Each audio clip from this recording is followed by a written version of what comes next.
എന്താണ് traditional മാർക്കറ്റിങ്ങും digital മാർക്കറ്റിങ്ങും തമ്മിലുള്ള ഏറ്റവും വലിയ വ്യത്യാസം? ട്രഡീഷണൽ മാർക്കറ്റിംഗ് മെത്തേഡുകൾ, അതായത് ന്യൂസ് അഡ്വർടൈസ്മെൻറ്റ്, അതുപോലെ ടെലിവിഷൻ അഡ്വർടൈസ്മെൻറ്റ്, FM അഡ്വർടൈസ്മെൻറ്റ്, ഇതെല്ലാം ബ്രോഡ്കാസ്റ്റ് കമ്മ്യൂണിക്കേഷനാണ്. അതായത് ഒരു വൺ വേ കമ്മ്യൂണിക്കേഷൻ ആണെന്ന് പറയാം.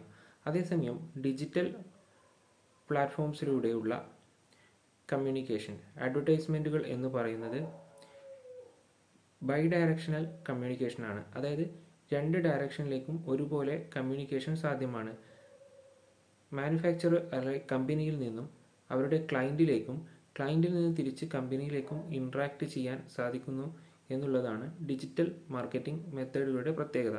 അതായത് അഡ്വർടൈസ്മെൻറ്റുകളോടൊപ്പം കൊടുക്കുന്ന ലിങ്കുകളിലേക്ക് ക്ലയൻസിന്, കസ്റ്റമർക്ക് ഡയറക്റ്റ് ഇൻട്രാക്ട് ചെയ്തുകൊണ്ട് പ്രൊഡക്റ്റുകൾ പർച്ചേസ് ചെയ്യുന്നതിനും അതുപോലെ സംശയങ്ങൾ തീർക്കുന്നതിനും ഡെമോ ആവശ്യപ്പെടുന്നതിനും എല്ലാം സാധിക്കുന്നു എന്നുള്ളതാണ് ഡിജിറ്റൽ മാർക്കറ്റിങ്ങിൻ്റെ ഏറ്റവും വലിയ അഡ്വാൻറ്റേജ്.